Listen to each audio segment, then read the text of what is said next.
What do you do when your business hits 3 million and it just stops growing? You're working harder than ever, but the numbers just refuse to move. The sales pipeline feels unpredictable, and every year starts to look exactly like the last one.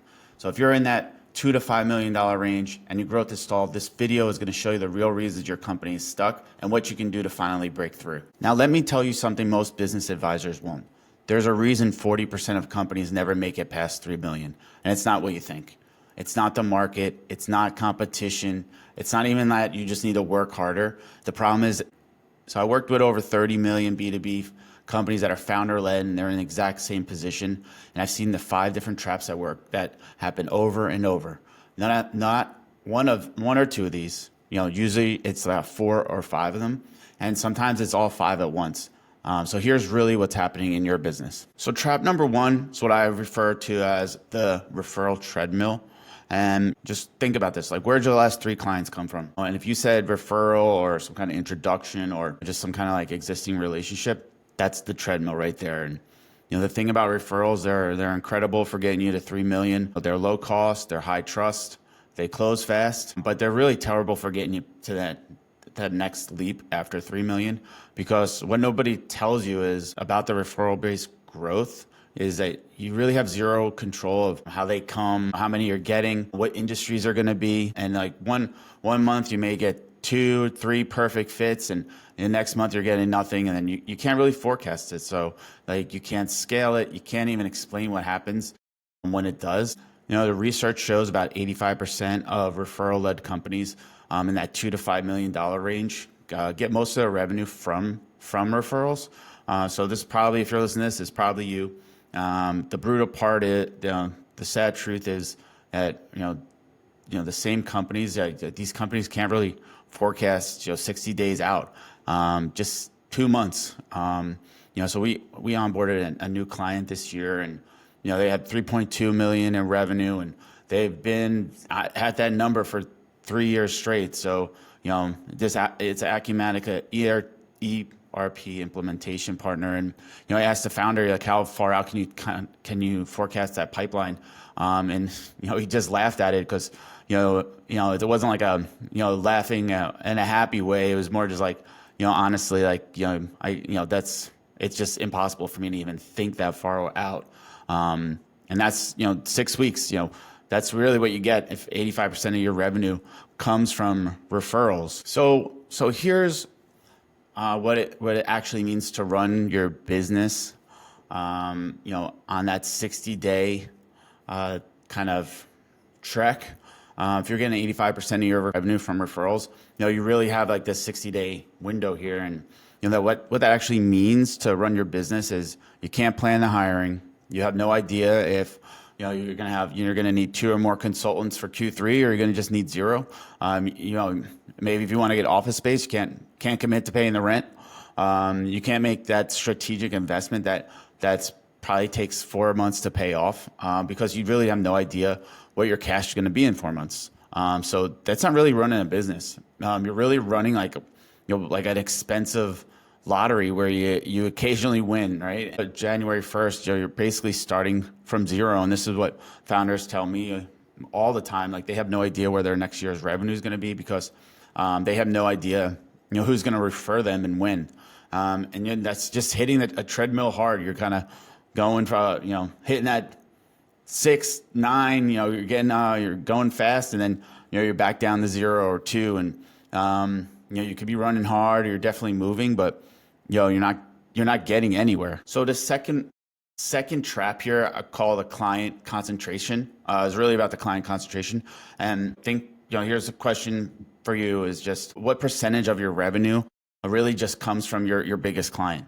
And if it's over 20%, you may be a little worried. You should be a little worried, because you don't really have a business. You have a dependency. And according to data, I didn't make this up, most founder-led companies at this stage have their top client represents around 25 to 35% of revenue, some as high as 40%. And the brutal math here is just, if your top client is 30% of your revenue and they cut their budget by half, not cancel. I'm not saying you lost your client, Just that maybe they reduced their scope. You'll lose 15% of your total revenue in a second. Check out this calculator I put together here.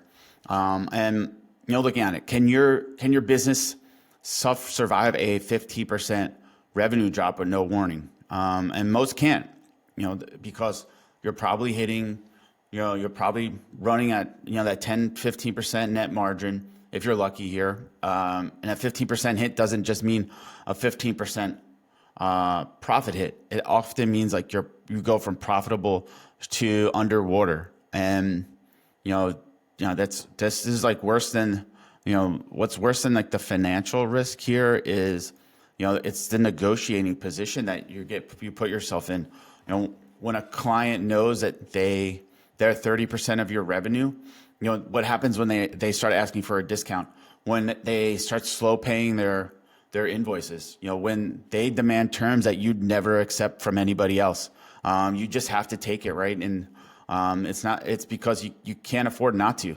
And just being in this position is, leads to tons of stress, could lead to, problems in your personal life.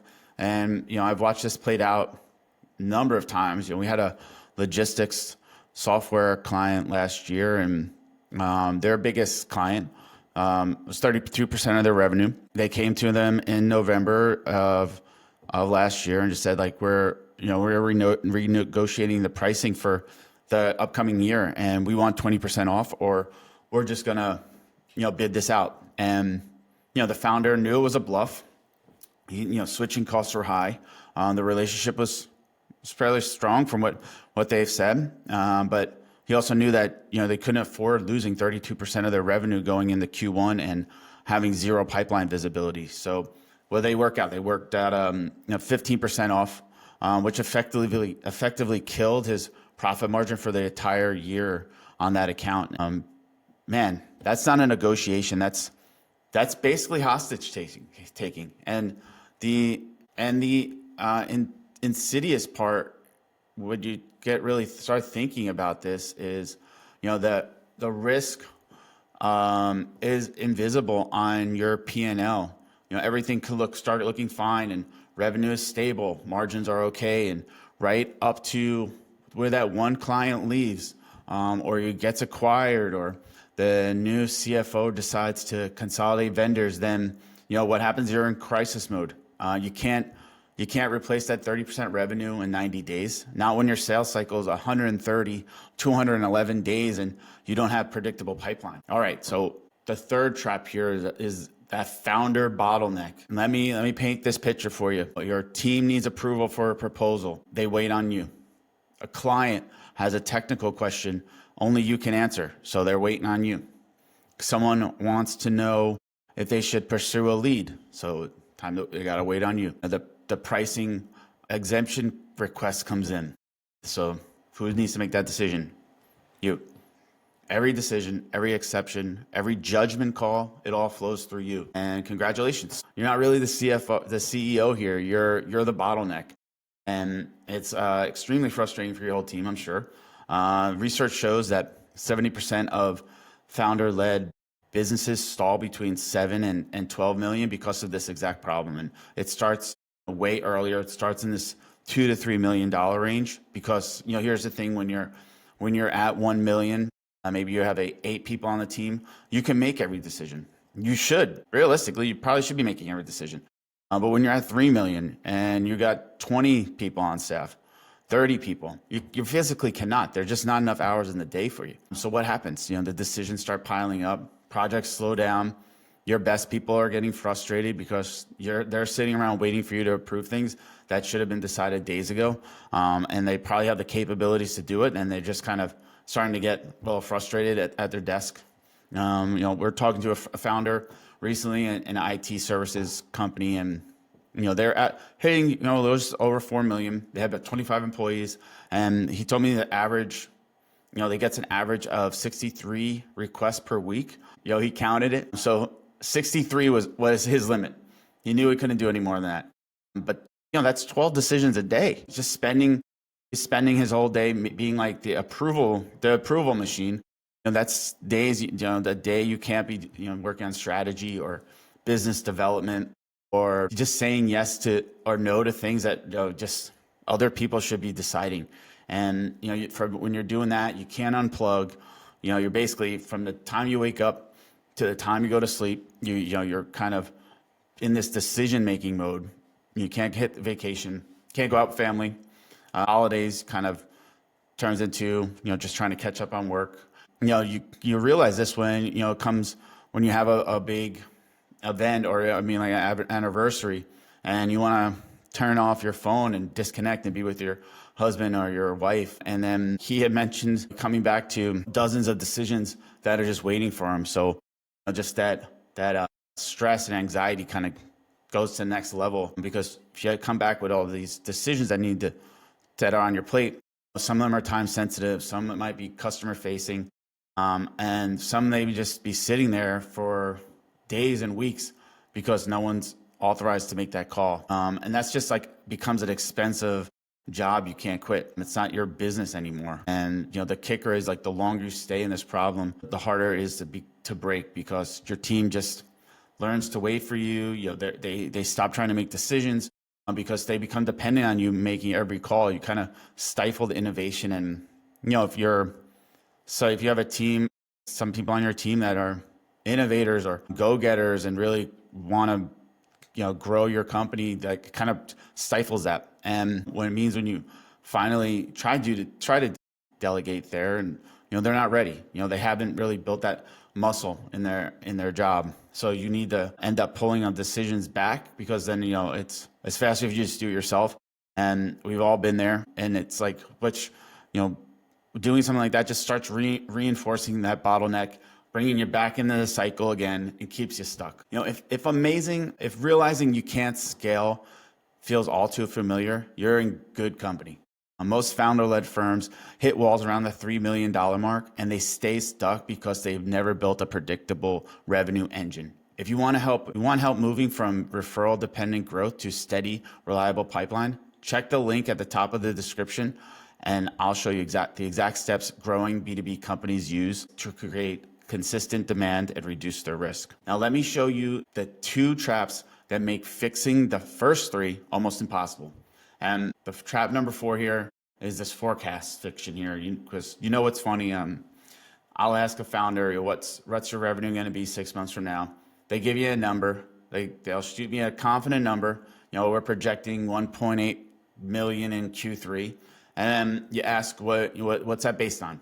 And then the confidence just goes away. We got some proposals out. A few deals will close.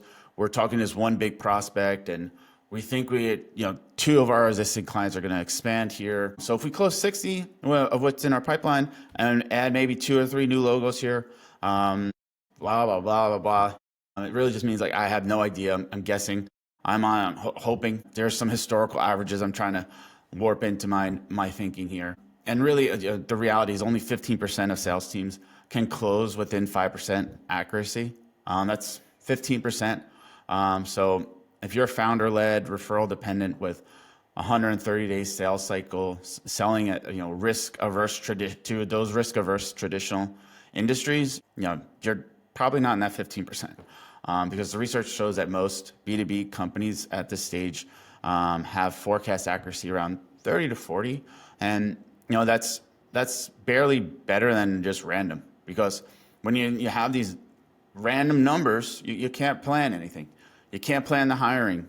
Should you bring that new salesperson in Q2? Well, if you're, it really depends. Is your Q3 revenue going to be 1.8 or 1.2? But you won't know that until Q3 is already here, and by that time it's too late. You can't time the investments, because should you invest in a new marketing channel that we know is going to take 4 to 6 months to generate any kind of returns? If you're confident that you'll have the cash to support it, yeah. But if you're not confident, you're probably not going to invest.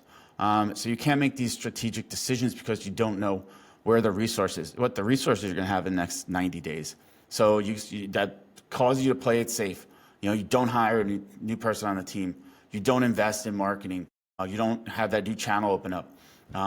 You don't take risks that are going to get you unstuck. What A manufacturing CEO told me just recently is, he's had to approve every job request for every job request for a second sales rep for about 8 months now, but he kept pushing it back because he couldn't commit on the salary until he knew that Q3 was solid.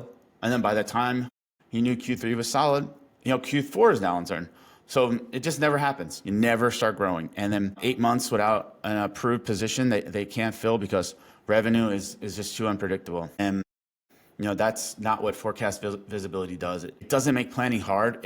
It makes growth impossible. You need some kind of forecast visibility here, because when revenue is unpredictable, everything becomes a risk. And when everything's a risk, you default to just playing defense. You got to hold it back, put the brakes.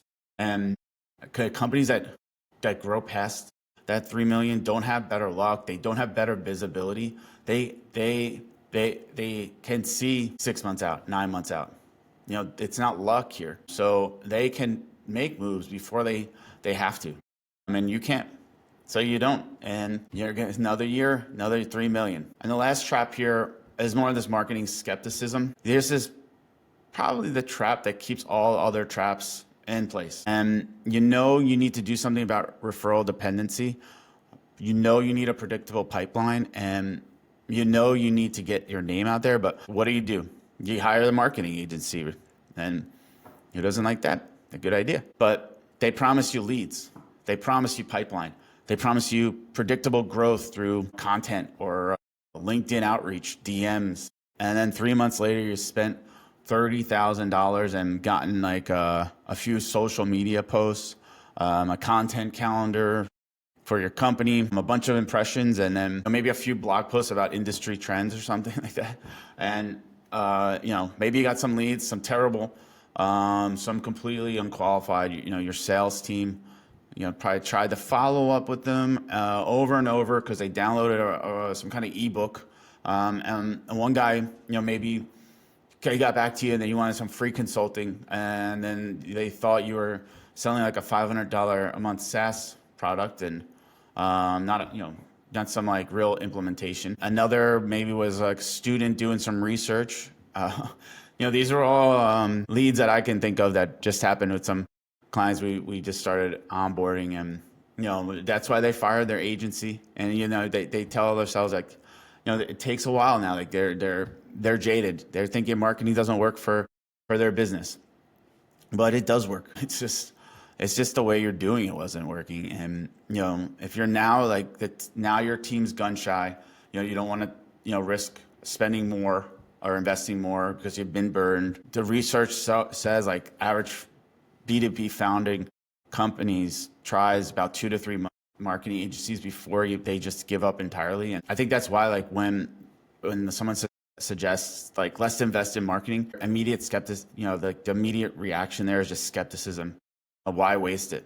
And I get that, because one study reading like 30% of leads from third-party vendors are just straight up fraudulent. Many of them are just completely unqualified. That's 30% of could be just 50 leads, 20 leads. When you're a small firm and you're spending $10,000 a month on a marketing agency, these numbers really start adding up. And this is where the skepticism like kind of locks you in this referral dependency.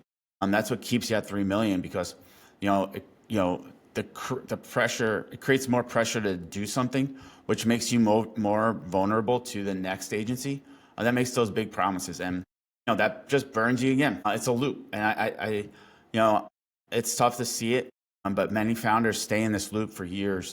And I was talking to another founder in a group that I'm in, and he's on his 4th marketing agency in 3 years, and like, he knows it's probably going to end the same way, but it's like he doesn't know what else to do. So, one thing that stuck with me here is just he says he knows he needs marketing. He knows that like referrals aren't going to get him to that $10 million goal that he has, but they have no idea what good marketing even looks like for that company like his. So they just keep rolling the dice. They're hoping the next one gets it. That's the loop. Boom, boom, boom. And the companies that break through here, like they don't avoid marketing. They just really get really, really specific about what kind of marketing actually works for these long sales cycle B2B sales in these traditional industries that they work in. It's not just like thought leadership on LinkedIn or blog posts about trends or like brand awareness campaigns, tactical educational content that helps buyers like navigate through their decision-making process, content that, acknowledges like skepticism, or content that proves like you understand the world better than anyone else. Like that's what works. But most agencies don't know how to do that. They're optimized for like these short sales cycles, high volume sales where, they're doing old school lead gen campaigns, or they're building content from like a chat GPT prompt. But like, we know that, risk averse manufacturing CFOs in these 130-day sales cycles aren't getting they know what the generic content looks like. So the loop continues. And the pattern like you need to see here is like these five traps aren't separate problems. Like they're all symptoms of the same thing. You built your business on founder hustle, relationship selling, scrappy execution, and that works brilliantly until you get to 3 million. But like those are the same strengths, like your personal network, your hands-on involvement, your ability to close deals, and through force of will, those are now like the ceiling that you've hit. And because you can't scale yourself here, you can't clone network, you can't be in every deal. At some point your business has to grow without you being the growth engine. I mean, that doesn't mean to say like you need to step back completely. It means you need to build systems and that work when you're not in the room. Like you need to understand processes that generate pipeline when you're not making calls, a team that can make decisions when you're not available. I think if you watch this video, most founders, they intellectually understand this, but they don't act on it because it feels risky. You don't really want to change what's been working. But let's be honest here, like it's not working anymore. That's why you've been at 3 million for 2 years. And the research here is clear. Companies that stay stuck at this level for more than 18 months, they start losing their best people. They can't offer growth opportunities that top performers want. They can't give the raises at the rate that their top performers are going to expect now. They can't really provide the challenge and trajectory that keeps A players engaged. So your best players leave, which makes it even harder to break through, and which keeps you stuck longer, which causes more people to leave. Oh, here we go again. And I've watched it happen. I've read about it. I've talked to friends. I've seen companies lose their top 5 people in 6 months just because they're unhappy with the founder. And it's not because of the compensation or maybe not, but probably because like the revenue is at the same level for 3 years. So, you can really, if you're an A player, you can start seeing the writing on the wall. No growth in that company means no growth in your career. And if you don't realize stagnation was a retention risk, like it may be too late. I think a lot of founders start thinking to themselves, as long as we're profitable and stable, most people are going to stay. Like I said, the A players, they want to keep growing themselves. You can't keep growing at stable levels. So the question isn't really whether you need to change, it's whether you're going to change while you still have that runway, or are you just going to wait till it's crisis mode time again? Because the thing with the $3 million ceiling is it doesn't stay that ceiling forever. If you can't break through, eventually it starts becoming a decline. Your best people are gone. Your competitive position just starts eroding, and the market moves on really. And you're not stuck at 3 million. You're stuck now. You're trying to fight for 2.5 million. And companies that stall at this level for more than 2 years, like they typically end up in one of 3 different places. They break through, they plateau indefinitely, and in some kind of lifestyle business mode, or most of them they decline. 2 out of 5 companies that get stuck here, they eventually shrink. So the real question is, what path are you on? So whether you're dealing with slow growth, an unpredictable pipeline, or a business that feels stuck at the same level year after year, you now know the real forces working against you. But if you want a deeper look at the patterns that keep founder-led companies from scaling and what it actually takes to break out of that cycle, here's another video I want you to watch next. It's on your screen right now. Click it, and I'll show you the core traps most leaders never see until it's too late.